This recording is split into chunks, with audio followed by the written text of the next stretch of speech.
suis heureux de pouvoir apporter la parole de Dieu ce matin et tellement content et honoré de le faire. Mon thème ce matin, j'ai juste une phrase, j'ai envie de dire une phrase, je ne reculerai pas. Je ne reculerai pas.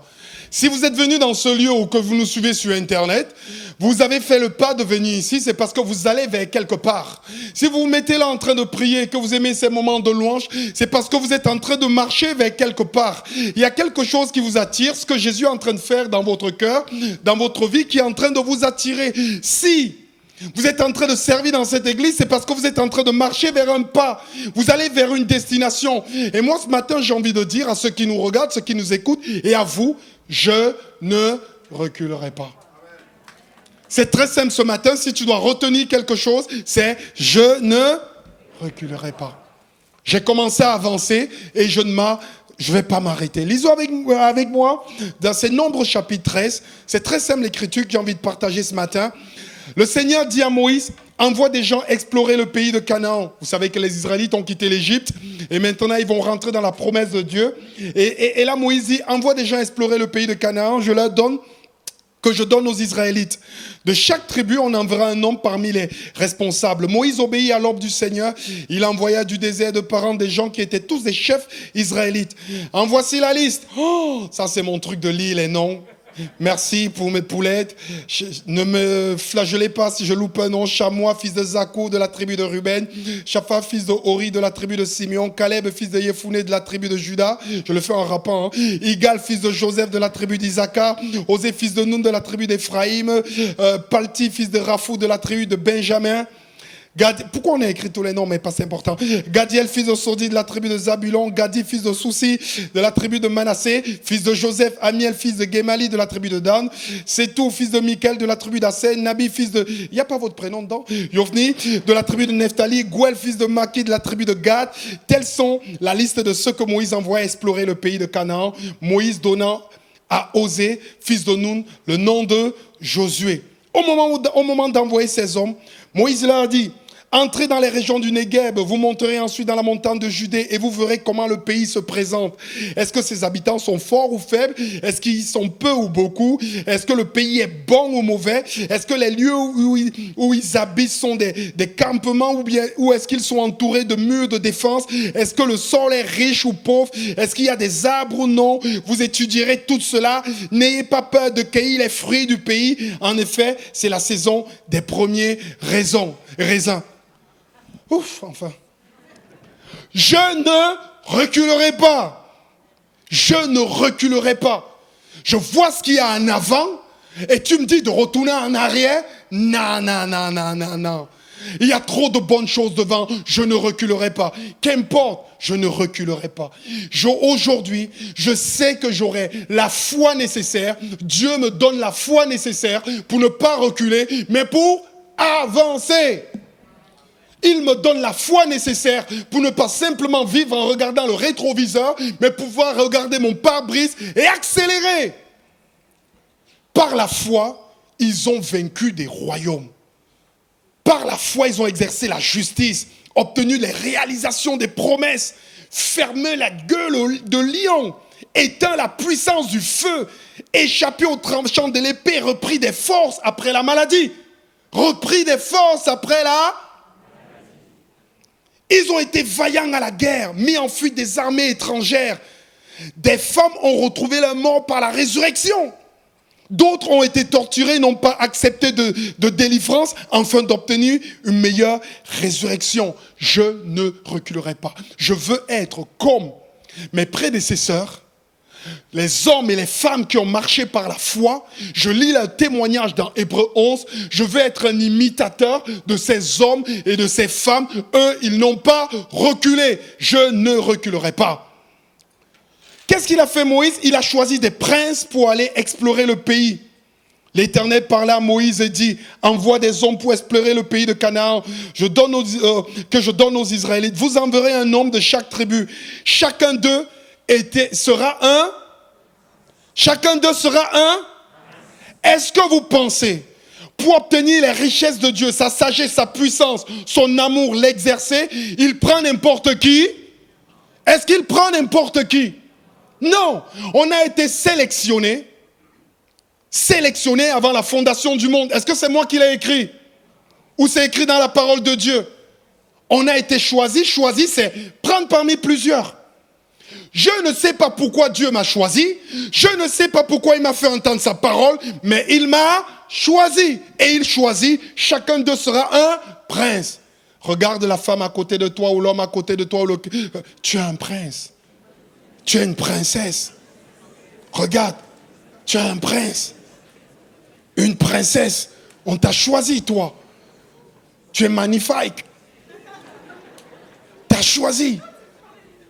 Dieu nous a choisis et il ne nous a pas choisis comme le melon. Moi, je ne crois plus aux théories du choix de melon. Tu vas dans un magasin, alors comment tu choisis ton melon pour qu'il soit juteux? Certains disent, tu tournes le melon, tu regardes s'il est craquelé. C'est ça, non? Moi, je ne crois pas à ces trucs. J'ai tout ça, j'ai suivi même les conseils des vieilles mamies, ça n'a pas marché. Maintenant, quand je vais trouver mon melon, je fais pique, collé, grand, boulet, ratatam, je prends le melon. Il est bon, il est mauvais. Je dis, c'est le magasin qui n'a pas donné le bon melon. C'est tout. Mais notre Seigneur n'a pas fait ça. Il a choisi des princes. Retrouve ton statut auprès de Dieu. Retrouve ton statut. Mais vous êtes une race choisie. Est-ce que je me suis trompé? Vous êtes une race choisie.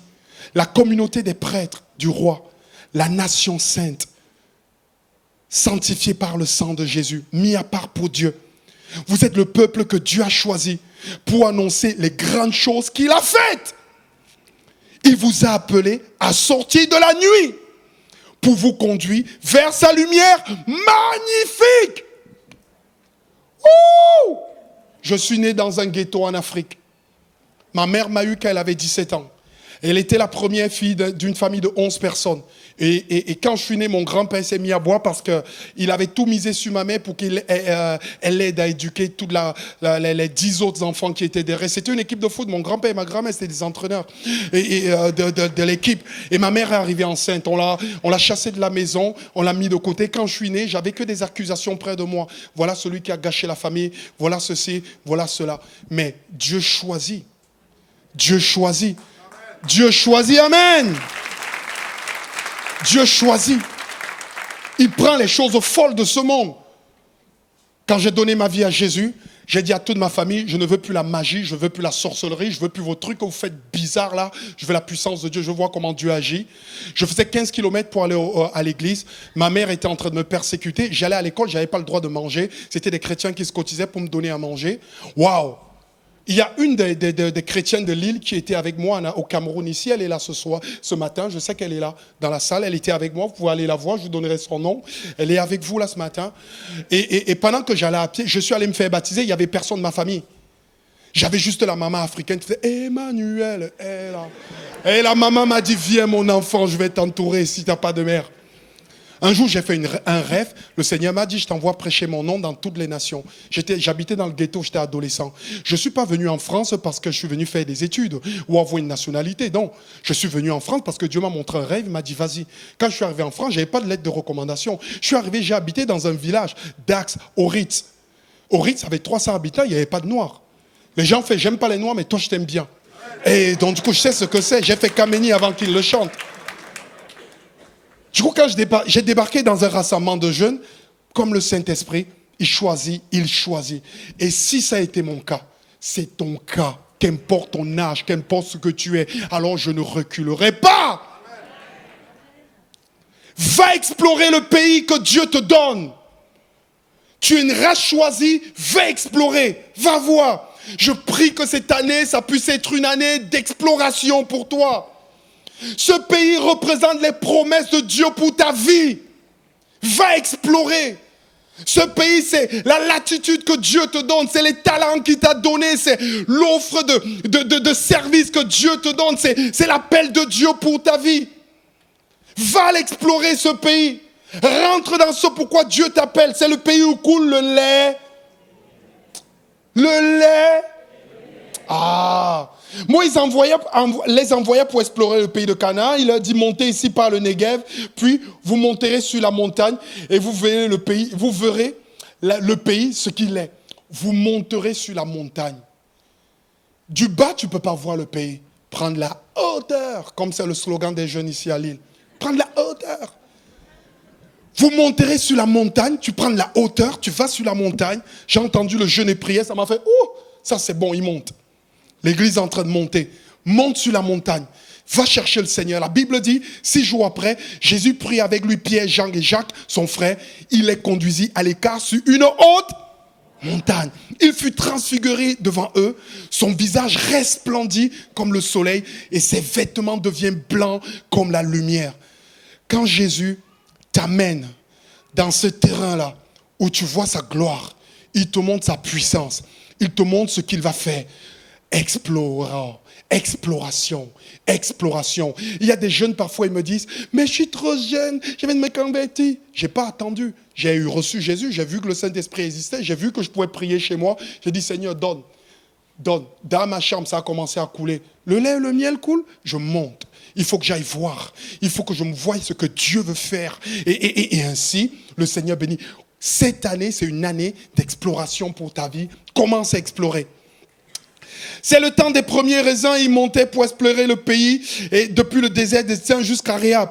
Ils montaient dans le Negev. Ils allaient sur Hébron, où était le chemin. Chéchal, où était Aïnaïm, Sheshai et Talmaï, enfants d'Anak. Les Hébrons avaient été bâtis 7 ans avant de soin en Égypte. Ils arrivaient dans la vallée des Combes. Ils coupèrent un sarment de vigne avec une grappe de raisin qu'ils portèrent à 2 au moyen d'une perche. Oh!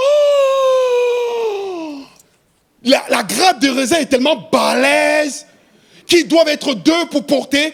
Quand tu vas explorer le pays, tu commences à voir, moi quand je vois les choses là dans ce pays, je me dis non, reculer, il faut que tu m'arraches un bras pour que j'avance au plus, sinon j'avance.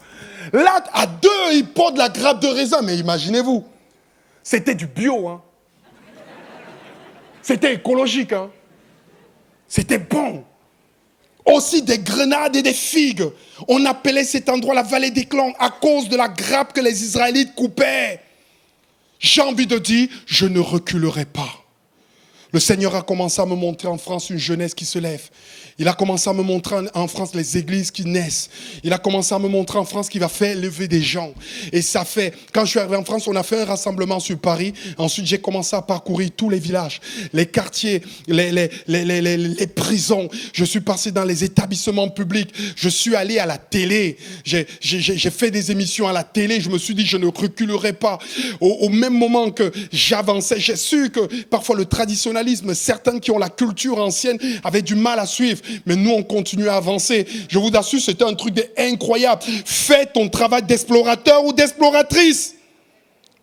Fais ton travail d'explorateur ou d'exploratrice. Un jour, j'ai une chrétienne qui me dit, hey Manu, il y a une émission télé, est-ce que tu veux pas y passer? J'ai fait OK. Et l'émission télé, c'était des candidats qu'ils invitaient. Et ensuite, ça m'est revenu parce que la femme du pasteur m'a dit qu'il y a une trappe et que si je ris à Lille, elle va actionner le bouton pour l'ouvrir.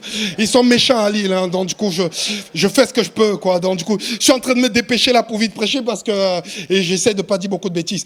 Alors, je vais dans l'émission télé. L'émission télé, tu passes un casting. Je vais à Paris dans les studios d'Andemol. J'étais déjà pasteur. Moi, je suis pasteur, mais je passe partout. Tu vois, je suis pasteur tout terrain, quoi. Je suis PTT, pasteur tout terrain. Et donc, du coup, je vais faire le casting. Ils me prennent au casting. Et dans l'émission, ils me disent de venir avec quelqu'un. J'arrive à Paris. C'était la première fois qu'un taxi m'attendait avec mon nom. Vous trouvez ça bizarre, monsieur Bolomic? Oui, allons-y. Et donc, du coup, on arrive au studio Saint-Denis. Tu avais 6 personnes. Et normalement, dans le jeu, tu avais une trappe en dessous de toi. L'émission s'appelait « Ça passe ou ça trappe, qui sera le winner ?» Mais on ne m'avait pas trop montré la trappe. J'ai vu que dans la trappe, il y avait 3 mètres en dessous et les pompiers t'attendaient avec un matelas pneumatique. J'ai dit « Jésus !» Et j'ai dit « Ça va passer à la télé !» J'ai dit « Seigneur, il ne faut pas que je tombe. » C'est pas... Mais parfois, vous irez explorer le pays et quand vous allez commencer à marcher, quand tu auras fait ton travail d'explorateur, des portes vont s'ouvrir. Alors je vais à la télé, J'étais le candidat numéro 1. Tu te présentes. Bonjour, je m'appelle Manu, je suis un candidat numéro 1. C'est moi le winner. Les autres, c'est des losers. C'est moi le winner. J'ai Jésus dans ma vie, je vais gagner. Ouais, le public applaudit. Et il y avait une fille qui faisait du skate. Il y avait Zouzou le clown qui faisait des super chansons de clown. Ensuite, il y avait une femme qui a passé son permis en 20 ans, elle faisait la capoeira. Il y avait une fille qui faisait du Bollywood là. Elle m'énervait, elle s'est changée 6 fois et tout quand on était dans les loges. Bon bref, passons. Il y avait les autres candidats. Dès que tu te présentes, le public a une manette et il vote. Et alors, tu as le présentateur qui arrive. Point des candidats, ça passe ou ça? Trappe, ça passe ou ça? Trappe, ça passe ou ça? Trappe. Et là, il t'enlève les lunettes, la montre et tout. Et là, tu as une musique qui commence. Quand la musique est partie, il dit Seigneur, il ne faut pas que je tombe maintenant. Je n'ai même pas témoigné de toi. Là, et là, quand vous rentrez dans les choses de Dieu, c'est juste incroyable. Et au bout d'un temps, je dis Seigneur, si la trappe veut s'ouvrir, bloque. Mais un mécanisme qui fait à ce que le mécanisme de la trappe ne s'ouvre pas. Bloque. Et alors, point des candidats, ça passe ou ça trappe. Et la fille qui faisait du Bollywood, la trappe, elle s'ouvre, elle disparaît. Poum, je fais au revoir. La deuxième partie du jeu, il t'amenait 2 objets qui te représentent. Normalement, moi, il devait m'amener un micro pour le chant, le rap, et la Bible, parce que j'étais pasteur. Au bout d'un temps, juste à 5 minutes de l'émission, ils disent non, on ne peut pas amener la Bible, parce que pourquoi on n'amène pas la Torah, pourquoi on n'amène pas le Coran? Vous savez ce qu'ils me prennent? Là, je vais vous choquer. Ils m'amènent 2 grandes bougies. J'ai dit, mais Manu, comment tu fais avec 2 grandes bougies? Mais quand tu as bien exploré, tu sais qu'au moment où tu vas parler, le Saint-Esprit va te donner l'intelligence. Amen. Et alors du coup, il m'amène, t'as l'hôtesse qui amène les 2 grandes bougies. Je devais commencer par les bougies. Pendant qu'elle amène les bougies, je n'ai pas l'idée. Dès que je la vois arriver près des bougies, ping, ça s'allume. Un pasteur, quand il prêche, même à 3 heures du matin, vous tapez, il prêche. Direct. Donc il m'amène les bougies, je prends les bougies, je m'avance devant le public, je dis au public, vous savez, ces bougies représentent ma vie. Je suis né en Afrique dans un ghetto et ma vie était comme éteinte. Mais il y a quelqu'un qui est venu. Il a pris sa lumière et il a allumé les bougies de ma vie. Et maintenant, la lumière est dans mon cœur. Alors, tu avais tout le public qui se met à applaudir. Wouh! Je me suis dit, je suis à l'église à Lille. Et qu'est-ce que tu fais avec le micro? Je chante. Qu'avec Jésus, la nuit va passer. Qu'avavec Jésus, la nuit va passer. Qu'avec Jésus, la nuit va. Et je dis DJ musique et je vois tout le public commence à bouger. Je me fais, non, je suis à ELM avec les jeunes là. On prend de la hauteur. Moi, j'ai envie de te dire, fais ton travail d'exploration. Il y a des choses que tu vas vivre. Quand on a fini l'émission, j'ai éliminé tous les candidats. Je suis resté avec Zouzou le clown. J'ai battu Zouzou le clown. Il est tombé dans la trappe. J'ai vu le trou de la trappe parce que celle à côté de moi, quand elle est tombée, j'ai vu qu'il y avait les pompiers en dessous. J'ai dit, vous ne me verrez pas. Du coup, à la fin du jeu, j'ai gagné le jeu. Ils m'ont, non seulement j'ai témoigné de Jésus, ils m'ont donné 1 000 € et j'ai payé mes vacances. Alléluia! Dieu est bon, il vous envoie servir et il vous enrichit. Explore cette année la parole de Dieu pour avoir les indications sur le pays que le Seigneur te donne. Explore. Samuel grandissait, l'Éternel était avec lui et il ne laissa tomber à terre aucune de ses paroles. Explore. Il persévérait dans l'enseignement des apôtres. Tu as peut-être un cours biblique à suivre cette année. Tu vas peut-être rejoindre un groupe de prière. Tu as des choses peut-être à faire. Explore la communion fraternelle, la fraction du pain. Sois dans les prières. Fais bien ton travail d'explorateur ou d'exploratrice. Je ne reculerai pas. Après avoir exploré le pays, il fut de retour de l'exploration du pays au bout de 40 jours. Et ils ont vraiment bien exploré. 40 jours, c'est un signe dans la Bible qui dit qu'on est atteint jusqu'à l'accomplissement. 40 jours, le temps d'accomplissement. Maintenant, fais ton rapport. À leur arrivée, il se rendit auprès de Moïse, d'Aaron, et toute la communauté des Israélites à Kadesh dans le désert apparent. Ils firent un rapport, ainsi qu'à toute la communauté, et ils montraient les fruits du pays. Voici ce qu'ils racontaient à Moïse. Nous sommes arrivés dans le pays où tu nous as envoyés. Ils parlent comme des Français, eux. C'est bien un pays où découle le lait et le miel, et en voici les fruits. Ah, tu dis, oh, rapport excellent. Mais, ça je le fais à l'africaine. Mais, mon frère, parle. Mais, continue ta phrase après le mais. pourquoi tu t'arrêtes? Fais la suite. Oh, tu nous embêtes.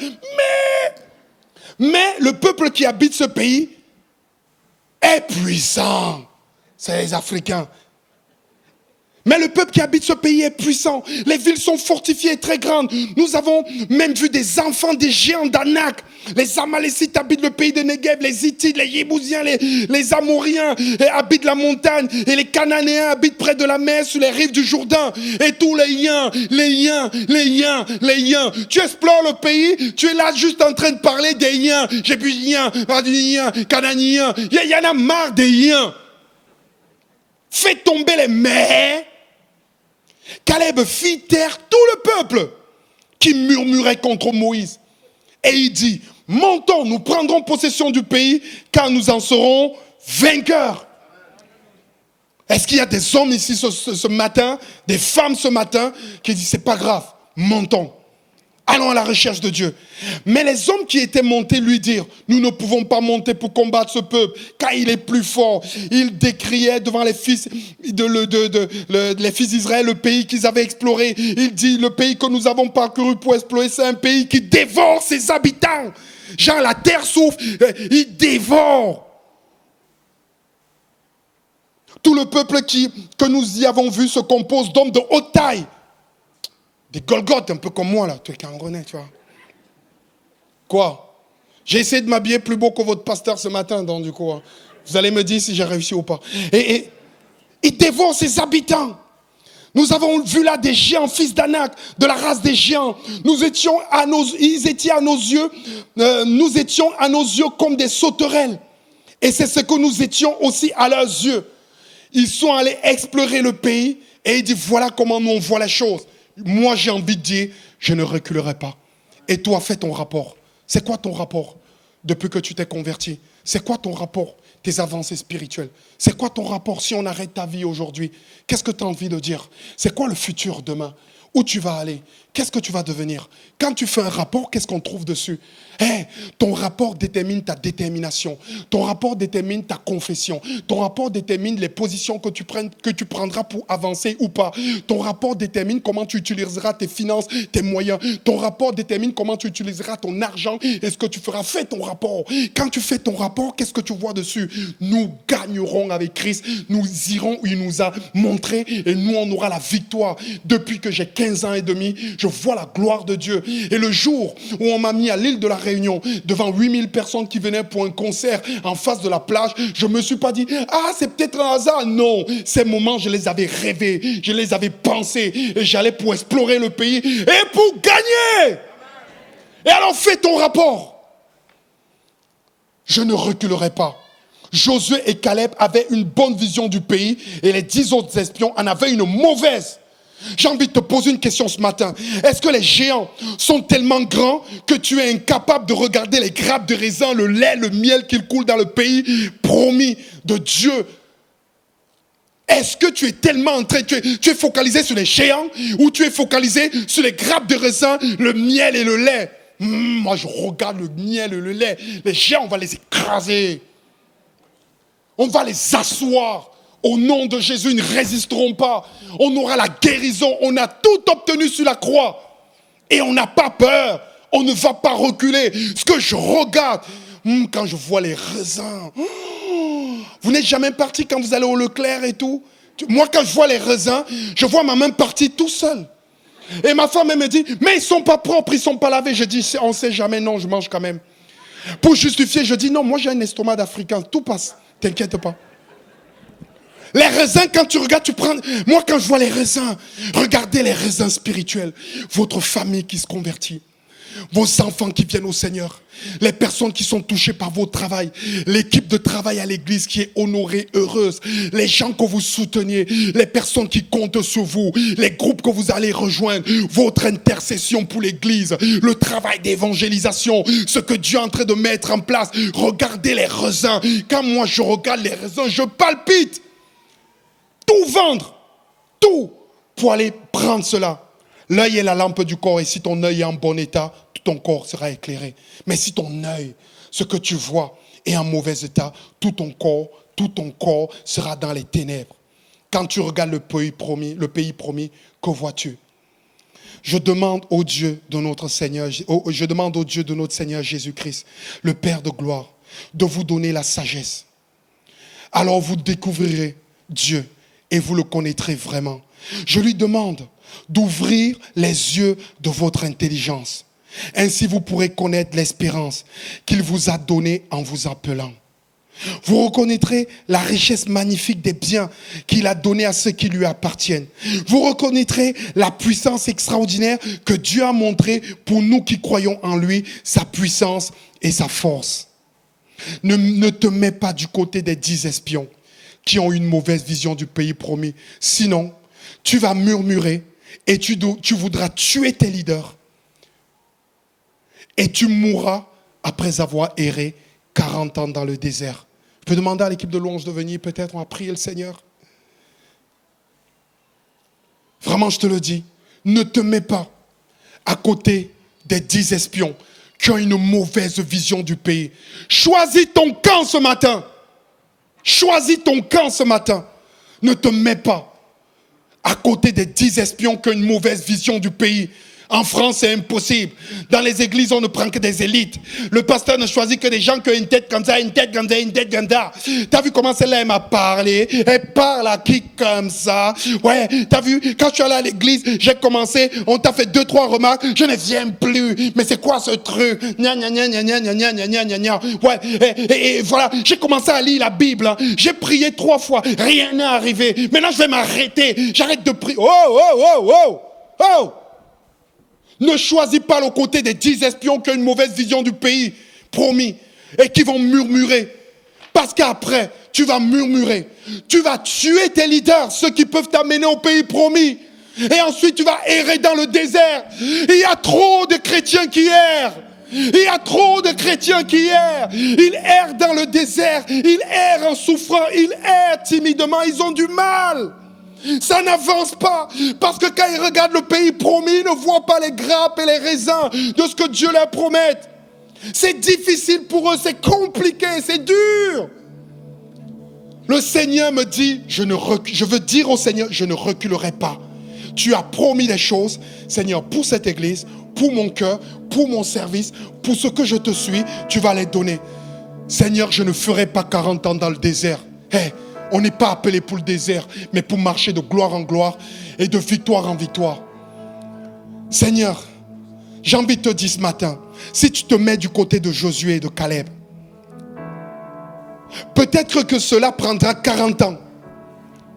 Josué et Caleb ont fait les 40 ans dans le désert, oui ou pas? Si tu te mets du côté de Josué et Caleb, peut-être cela prendra 40 ans. Mais tu vaincras les géants. Et tu mangeras le fruit du pays promis.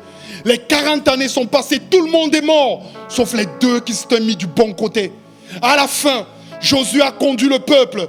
85 ans, Caleb est allé réclamer, il allait réclamer son dû, les promesses de Dieu. Et c'est lui qui a obtenu Jérusalem. Il est monté dans le pays d'Anak et il les a brisés. Et il avait la même vigueur après 40 ans. Quand tu explores le pays, tu choisis le bon côté. Après 40 ans, tu auras la vigueur, tu auras la force. Les années ne vont pas te briser. Je ne reculerai pas. Est-ce que ce matin on peut prier le Seigneur? Là où tu es, si tu nous regardes, lève-toi là où tu es ou mets-toi à genoux là où tu es. Et commence à confesser au Seigneur en disant, Seigneur, je ne reculerai pas. S'il y a ce matin des gens qui disent, j'ai envie de prendre des décisions pour ma vie, j'ai envie de prendre une orientation nouvelle pour mon cœur. Seigneur mon Dieu, je n'accepte pas ma position. Seigneur, j'ai besoin de plus. Jésus dit que celui qui demande, il reçoit. On donne à celui qui frappe, on donne à celui qui demande, on ouvre à celui qui frappe. Seigneur, ce matin, je fais mon rapport. Je fais mon rapport. Seigneur, je vais explorer le pays. Seigneur, j'ai envie de voir des choses extraordinaires. Là où tu es, tu peux commencer à prier le Seigneur pour toi.